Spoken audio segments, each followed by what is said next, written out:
Harrisburg, PA.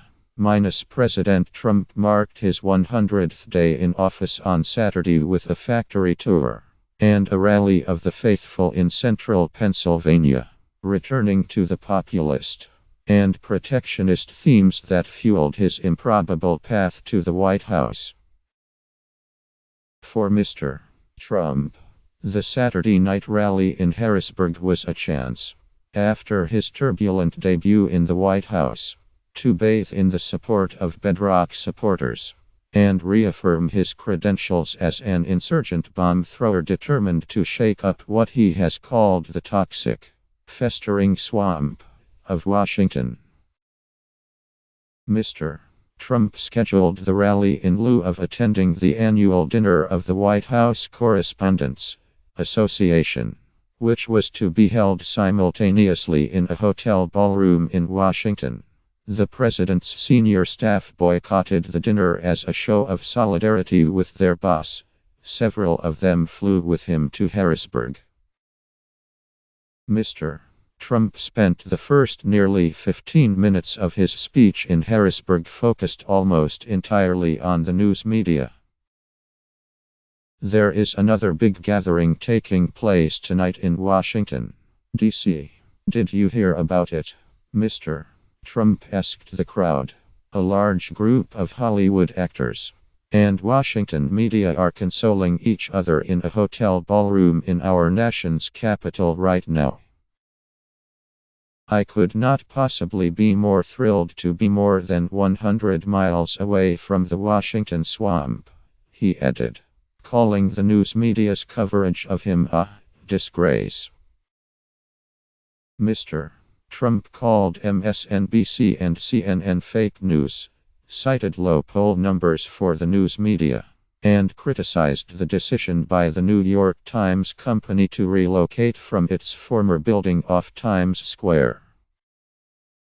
If the media's job is to be honest and to tell the truth, the media deserves a very, very big fat failing grade, Mr.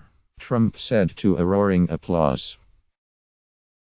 The president had kinder words for China, saying its president, Xi Jinping, was trying very, very hard to temper the flaring tensions over North Korea. We have a person there who is causing a lot of trouble for the world, Mr. Trump said about North Korea's leader, Kim Jong-un. We have China who is really trying. Mr. Trump also said the news media had been unfairly critical of his decision to reverse a campaign promise to label China as a currency manipulator. He suggested that he did not confront Mr. Xi on the issue at their meeting in Florida this month as part of a strategy to get China to help with North Korea. I don't think right now is the best time to call China a currency manipulator, Mr. Trump said. Mr. Trump hailed his administration's efforts to reduce illegal border crossings into the United States. The world is getting the message. If you try to illegally enter the United States, you will be caught, detained, deported, or put in prison. It will happen. He vowed to fulfill his vow to build a wall on the southern border. If the Democrats knew what the hell they were doing, they would approve it, he said. Obviously, they don't mind the illegals pouring in, the drugs pouring in. They don't mind. Mr. Trump said his administration would be taking the fight to the sanctuary cities, shield the dangerous criminals from removal. He said his administration would target drug dealers and the violent gang members of Miss 13 and remove them. We are sending them the hell out of our country and back home to where they belong. Mr. Trump's attack on the news media started earlier in the day, when he said on Twitter, "The mainstream, fake, media refuses to state our long list of achievements, including 28 legislative signings, strong borders and great optimism." The split-screen image, Journalists dining in black tie at what is normally one of the most swish events on the capital's social calendar while Mr. Trump tours a factory that makes landscaping and gardening tools before speaking to a crowd at a farm show center. Clearly delighted the White House. Still, Mr. Trump's thumb in the eye to the reveling press corps felt a bit manufactured. He spent much of the past week giving interviews to the same reporters he was to snub on Saturday night, including Jeff Mason of Reuters, who serves as president of the Correspondents Association.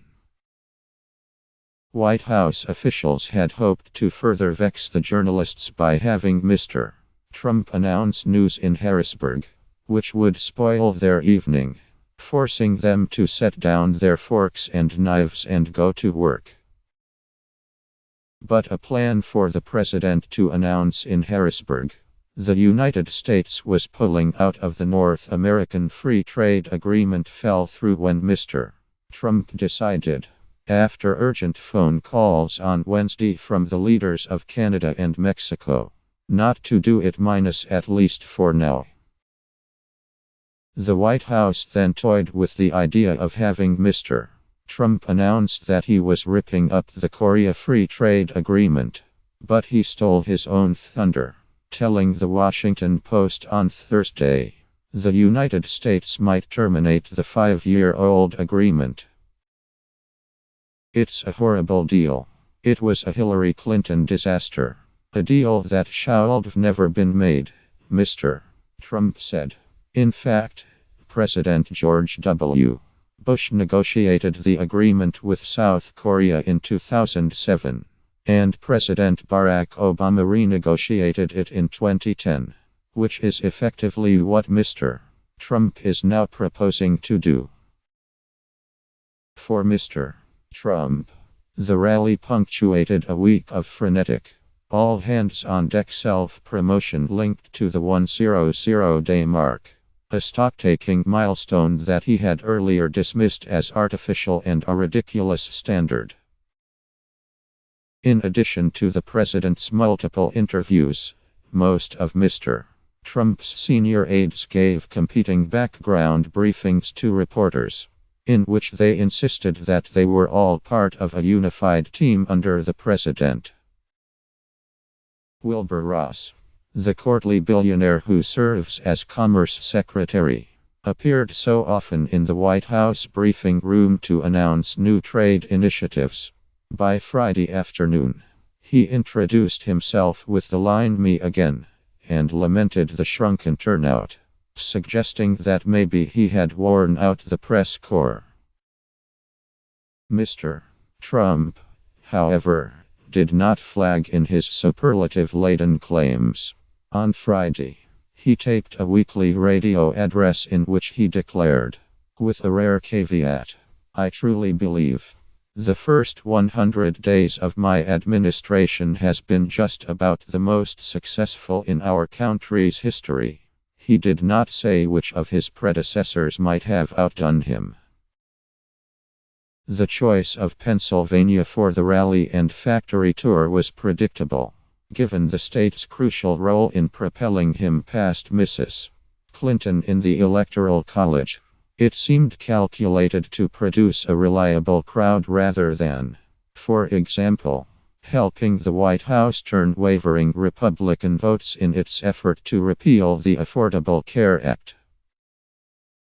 It also allowed Mr. Trump to escape the Capitol on a sweltering day when thousands rallied to protest his policies on climate change. Marching past Mr. Trump's luxury hotel on Pennsylvania Avenue, some carried placards that said, "100 days of destruction. Resist." Before his rally, Mr. Trump signed an executive order creating an Office of Trade and Manufacturing Policy in the White House. Peter Navarro, an academic who shaped the Trump campaign's hardline trade message, is to head the office, raising his profile in an administration divided between economic nationalists and more traditional free traders. Its creation as a permanent office within the White House sends an important signal to the world. The United States will no longer tolerate trade cheating or allow our manufacturing and defense industrial base to wither and die, the White House said in a statement.